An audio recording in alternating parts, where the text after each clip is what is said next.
और चलिए बात अब राजस्थान की। आज सुबह 11 बजे अनशन पर बैठेंगे सचिन पायलट। अपनी ही पार्टी के खिलाफ अनशन करेंगे सचिन पायलट। पायलट ने सीएम गहलोत पर भ्रष्टाचार का आरोप लगाया है। नाराज पायलट आज अपनी ही पार्टी के खिलाफ अनशन करेंगे। ये बड़ी खबर आपको दिखा रहे हैं और कुछ ही देर में ये अनशन जो है वो शुरू हो जाएगा, क्योंकि 11 बजे का समय बताया जा रहा है जब सचिन पायलट जो है वो अनशन करेंगे। लेकिन देखना ही होगा कि कौन कौन से नेता उनके साथ इस अनशन में शामिल होते हैं। ये पहली बार नहीं है जब इस तरह से अपनी ही पार्टी को लेकर निशाना साधते हुए नजर आ रहे हैं सचिन पायलट। इससे पहले भी कई बार अशोक गहलोत को लेकर वो कई बयानबाजी कर चुके हैं, कई बार निशाना साधते आए नजर आए हैं। और क्योंकि जिस तरह से देखा जाए, बात अगर हम राजस्थान कांग्रेस की करते हैं तो कहीं ना कहीं राजस्थान कांग्रेस जो है वो दो गुट में बटी हुई नजर आती है। और एक बार फिर से ये कहा जा सकता है कि दो गुट, एक सचिन पायलट और एक अशोक गहलोत का गुट, क्योंकि 11 बजे का समय बताया जा रहा है जब सचिन पायलट जो है वो अनशन करेंगे गहलोत सरकार के खिलाफ। पायलट ने एक बार फिर से मोर्चा खोल दिया है। राजस्थान कांग्रेस में सियासी भूचाल की, विधानसभा चुनाव नजदीक है, लेकिन कांग्रेस की अंदरूनी कलह जो है वो खत्म नहीं हो रही है। सचिन पायलट ने एक बार फिर से बागी तेवर दिखाए हैं। पायलट और गहलोत के बीच कलह एक बार फिर से सामने आ गई है। पायलट अपनी ही सरकार के खिलाफ आज जयपुर में अनशन पर बैठेंगे। सचिन पायलट ने रविवार को प्रेस कॉन्फ्रेंस में कहा था कि अगर भ्रष्टाचार के मामले में कार्रवाई नहीं की गई तो वो गहलोत सरकार के खिलाफ अनशन करेंगे। इसके अलावा उन्होंने क्या कुछ कहा है, ये भी सुनिए।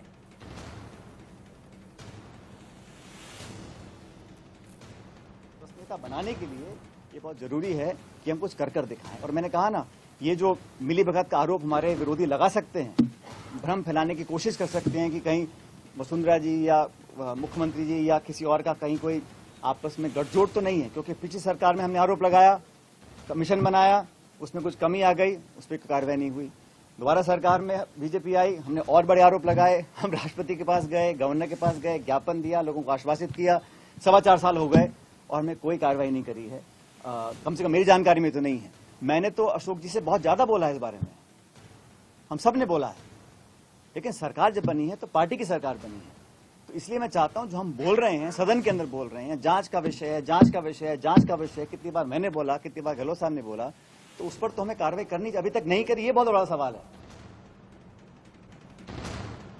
और इसी बीच एक और बड़ी खबर, राजस्थान में अनशन से पहले सचिव पायलट को कांग्रेस से झटका।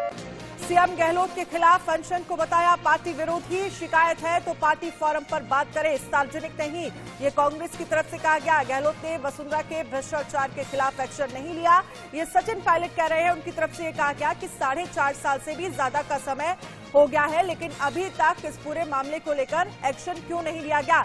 विष्णु शर्मा जयपुर से हमारे साथ इस पर ज्यादा जानकारी के लिए लाइव जुड़ गए हैं। विष्णु, एक बार फिर से गहलोत सरकार के खिलाफ पायलट ने मोर्चा खोल दिया है और अनशन करेंगे वो आज। कितने बजे का समय बताया जा रहा है जब ये अनशन शुरू होगा, और कौन कौन से नेता होंगे जो इस अनशन में शामिल होंगे उनके साथ? देखिए अनन्या, गहलोत वर्सेस पायलट राजस्थान में तब से चल रहा है, तब से राजस्थान में कांग्रेस सरकार आई है। और जो अनशन की अगर नेताओं की बात करें तो पायलट ने बड़ी समझदारी से उन तमाम जो समर्थक जो नेता थे उनको दूर रखा है। इस धरने से एक मैसेज किया गया है कि सिर्फ समर्थक आएंगे और सचिन पायलट अनशन पर बैठेंगे। 11 बजे से अनशन शुरू होगा। नेताओं को दूर रखने का कारण यही है कि जिन नेताओं के लिए वो लड़ाई लड़ रहे हैं, अगर उन नेताओं को वहां बुलाया जाए तो सचिन पायलट पर कार्रवाई करना कांग्रेस के लिए बड़ा विषय हो सकता है। लेकिन जो अन्य जो नेता उनके साथ अगर अनशन पे बैठते हैं तो उनके खिलाफ कांग्रेस एक्शन लेगी और एक मैसेज देने की कोशिश की जाएगी। और सचिन पायलट कांग्रेस में ही कमजोर पड़ जाएंगे। इसीलिए सचिन पायलट अपने जो समर्थक विधायक हैं, मंत्री हैं, उनको उस धरने से दूर रखने का मैसेज अभी तक दिया जा रहा है। जिस तरह की खबरें अभी तक निकल के आ रही है कि सचिन पायलट अपने तमाम समर्थक नेताओं को उस अनशन से दूर रखेंगे और खुद समर्थकों के साथ वहां पर बैठेंगे। क्योंकि देखिए कहीं ना कहीं ये लेकिन के बीच इस अनशन की वजह क्या नजर आ रही है, नाराजगी किस बात को लेकर है? और अगर अनशन किया जा रहा है क्योंकि आने वाले समय में इसी साल राजस्थान में विधानसभा के चुनाव होने हैं, ऐसे में कांग्रेस साला कमान के सामने कितनी बड़ी चुनौती? देखिए, कांग्रेस में आला कमान का ना तो डर है और ना आला कमान की कांग्रेस के नेता सुनते हैं। ये साफ साफ आपने पिछले 4 सालों में देखा होगा। सबसे पहले शुरुआत तब से हुई थी जब सचिन पायलट मानेसर गए थे अपने समर्थित विधायकों को लेकर। तब आला कमान ने समझाई सचिन पायलट के साथ की थी। पायलट माने, फ्लोर टेस्ट के लिए राजस्थान में कांग्रेस सरकार को जाना पड़ा और विधानसभा में फ्लोर टेस्ट हुआ। उसके बाद सरकार स्थिर हुई। 90 दिनों तक करीबन सरकार को बाड़ेबंदी में रहना पड़ा। उसके बाद जब कांग्रेस में राष्ट्रीय अध्यक्ष का चुनाव था, तब यहां पर पर्यवेक्षक भेजे जाते हैं आला कमान से, और तब गहलोत गुट के जो विधायक हैं उन्होंने बगावत कर दी, इस्तीफे दे दिए और सचिन पायलट को सीएम मानने से इनकार कर दिया था। इन तमाम चीजों के बाद अब फिर से कहीं ना कहीं सचिन पायलट का जो सब्र का बांध है वो टूट गया है कि अब वक्त निकलता जा रहा है, ना तो सचिन पायलट को कुछ मिला है। और जब सचिन पायलट मानेसर गए थे तब भी सचिन पायलट का ही नुकसान हुआ था। सचिन पायलट को पार्टी जो प्रदेश अध्यक्ष के पद से हाथ धोना पड़ा था, डिप्टी सीएम के पद से हाथ धोना पड़ा था, और उसके करीब 1 से 1.5 साल बाद जो उनके नेता थे, जो उनके साथ गए थे, विधायक गए थे, उनको मंत्री पद मिले थे, जिनको मुक्त किया गया था, मंत्री पदों से हटाया गया था। अब भी ज्यादा वक्त नहीं बचा। अब सचिन पायलट चाहते हैं कि आखिर क्या गारंटी उन नेताओं की है जिन्होंने उनका साथ दिया, क्या कांग्रेस में उनकी पकड़ रहेगी या नहीं रहेगी। चलिए ठीक है विष्णु, आप हमारे साथ रहिएगा, आगे भी इस खबर पर आपसे अपडेट लेंगे। लेकिन इसी बीच एक बड़ी खबर का रुख कर लेते हैं। राजस्थान के एआईसीसी प्रभारी सुखजिंदर सिंह रंधावा का बयान सामने आया है। सचिन पायलट का अनशन पार्टी हितों के खिलाफ। रंधावा कह रहे हैं पार्टी के अंदरूनी विषयों पर जनता के बीच चर्चा ठीक नहीं है। पायलट ने मुझसे इस मुद्दे पर कभी चर्चा नहीं की, ये रंधावा की तरफ से कहा जा रहा है। तो पायलट ने मुझसे इस मुद्दे को लेकर कभी चर्चा नहीं की, ये रंधावा की तरफ से कहा जा रहा है। एआईसीसी प्रभारी है सुखजिंदर सिंह रंधावा। तो इस पूरे मामले को लेकर सियासत भी अब शुरू हो गई है। बैठे बैठाए बीजेपी को एक मुद्दा भी मिल गया है। इन सब को लेकर क्या कुछ राजनीतिक प्रतिक्रियाएं सामने आ रही है, ये भी सुनिए जरा। ये सचिन पायलट जी के द्वारा उठाए गए मुद्दों पर जो सवाल पूछे हैं, मैं आपको एक बात स्पष्ट कर दूं कि सचिन पायलट जी ने जिन लेटर्स का हवाला दिया है वो लेटर उन्होंने मुख्यमंत्री जी को लिखे, इसमें कोई दो राय नहीं।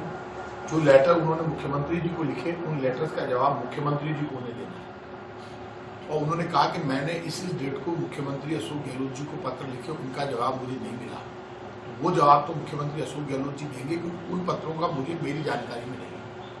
जहां तक बीजेपी सरकार के समय करप्शन के इश्यूज का सवाल है, करप्शन को लेकर वर्तमान में हमारा सबसे बड़ा लीडर राहुल गांधी कह रहा है कि बीजेपी भ्रष्टाचार कर रही है। अडानी घोटाले की जेपीसी से जांच होनी चाहिए। भ्रष्टाचार कांग्रेस का मुद्दा है कि जीरो टॉलरेंस पर हम काम कर रहे हैं, भ्रष्टाचार खत्म होना चाहिए। जब वो प्रदेश अध्यक्ष थे, मैं आज भी जिला अध्यक्ष हूँ, तब भी था, तब इन मामलों पर जो मामले वो बोल रहे हैं इसमें कोई दो राय नहीं। बजरी माफिया के खिलाफ मैंने खुद ने ट्रैक्टर रैली यहाँ पर निकाली थी, जो आपने मेरे से पूछा, मैंने निकाली थी। बहुत बड़ा धरना प्रदर्शन मैंने जयपुर में किया, सवाई माधोपुर में गया, पूरे राजस्थान में मैंने बजरी माफिया के खिलाफ आंदोलन चलाया। व्यक्तिगत आरोप नहीं लगाए किसी भी आदमी, लेकिन कुछ लोगों को दर्द हुआ। मेवाड़ी में कहावत है कि भैंस भी आती है और पाडे की कमर फटती है। कुछ लोगों की कमर फटी इसलिए वो बोले, बाकी ऐसा नहीं। ये अनुशासन का मैटर। हमारे एआईसीसी से आदेश जारी हो गए, रंधावा जी बोल गए, सारी चीजें आगे। कल राहुल गांधी जी खुद मौजूद थे। तो अनुशासन के अंदर पार्टी में रहकर काम करें तो उसकी अहमियत होती है जीतने। अब हम चुनाव में जा रहे हैं तो हमारा मकसद ये कि चुनाव में जाएंगे। मैं तो कोई मुख्यमंत्री का दावेदार हूं नहीं। मुख्यमंत्री के जो दावेदार जो हैं तो उनको ये सोचे, जब अशोक गहलोत जी को बना रखा है, आला कमान ने बना रखा है, उन्होंने कह दिया, तो जब वो एक हाथ दीवार बनाते हैं पानी को रोकने के लिए, कोई आदमी गलत स्टेटमेंट देके 2 हाथ गिरा देता तो उसका मतलब क्या होता। जब कांग्रेस का आम कार्यकर्ता को सोचने की बात है कि ऐसे लोगों का साथ नहीं दें ताकि कांग्रेस जीत के आए। उस जीतेगी, हम सब आगे बढ़ पाएंगे। आज इतना शानदार हमारा बजट है, राहुल गांधी जी की जो शानदार महंगाई, भ्रष्टाचार और सामाजिक समरसता पे यात्रा निकली है, शानदार समर्थन मिला हम लोगों को, उसको हम आगे बढ़ाएं। वो काम करेंगे तो हम चुनाव जीत पाएंगे आसानी से। इसी संबंध में मैंने पहले कहा था, मैंने चुनाव निर्णय लेते हैं उन लोगों के लिए भी कहा, चाहे मेरे खिलाफ लड़े या और किसी के खिलाफ लड़े, चाहे मैं भी उसमें अनुशासन में शामिल हूँ, मेरे खिलाफ भी एक्शन होता है, ऐसी बात नहीं। तो मैंने मेरे ऊपर लेकर उन सब तमाम चीजों को कही। मैंने आपको बता ही दिया कि हर पहलू पर जांच हो रही है, न केवल संजीवनी घोटाले पर हो रही है, लेकिन जो साजिश रची गई थी एक चुनी हुई सरकार को गिराने की, उसमें भारतीय जनता पार्टी के कौन कौन नेता शामिल थे, उनके तार कहां कहां जुड़े हुए हैं, हर पहलू पे जांच हो रही है। तो इस पूरे मामले को लेकर अब जमकर सियासत होना शुरू हो गई है। विष्णु इस पर हमारे साथ ज्यादा जानकारी के लिए लगातार बने हुए हैं। विष्णु, क्योंकि सुखजिंदर सिंह रंधावा की तरफ से यह कहा गया है कि अगर इस तरह का कोई मुद्दा था तो पहले मुझसे बात करनी चाहिए थी। कांग्रेस भी ये कह रही है कि अगर अंदरूनी पार्टी की अंदरूनी बात है तो पहले कम से कम पार्टी को तो बताना चाहिए था इसके बारे में, सीधे अनशन के लिए क्यों?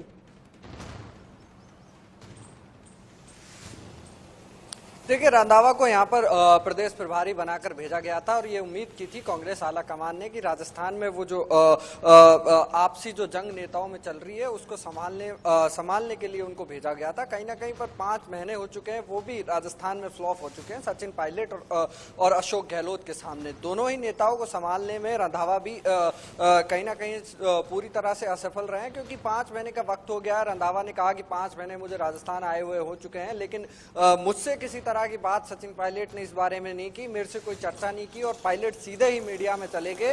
ये कहीं ना कहीं गलत है। लेकिन जहां तक अनुशासन की बात अगर की जाए तो निश्चित तौर पे ये कहना गलत नहीं होगा कि राजस्थान कांग्रेस में अनुशासन नाम की चीज बची नहीं है। कभी सचिन पायलट के जो पायलट बगावत करते हैं, कभी मुख्यमंत्री अशोक गहलोत के जो विधायक हैं वो बगावत करते हैं। दोनों ही तरफ से, जब से 4 साल से सरकार राजस्थान में कांग्रेस की है, दोनों तरफ से लगातार बयानबाजी की जाती है, जो कहीं ना कहीं कांग्रेस को ही नुकसान इस बयानबाजी का हो रहा है। और जो काम राजस्थान में बीजेपी को करना चाहिए सरकार के खिलाफ, वो सत्ता पक्ष के जो विधायक हैं, नेता हैं, वो ही सरकार के खिलाफ कर रहे हैं। इससे कहीं ना कहीं कांग्रेस को बड़ा नुकसान होगा, क्योंकि अब ज्यादा दिन बचे नहीं है चुनाव में। राजस्थान कांग्रेस को चुनाव में जाना है और चुनाव में अगर इस तरह के मुद्दों को लेकर कांग्रेस आएगी तो कितना नुकसान कांग्रेस को होगा, ये कहीं ना कहीं कांग्रेस को सोचना चाहिए। बिल्कुल। चलिए विष्णु, इस खबर पर आप नजर बनाए रखिएगा। फिलहाल के लिए बहुत बहुत शुक्रिया। तो कांग्रेस के लिए एक बड़ी चुनौती ये कहा जा सकता है, क्योंकि इसी साल विधानसभा के चुनाव होने और ऐसे में पार्टी अगर 2 गुट में बटी हुई नजर आ रही है तो आने वाले समय में चुनाव में कहीं ना कहीं नुकसान जरूर कांग्रेस को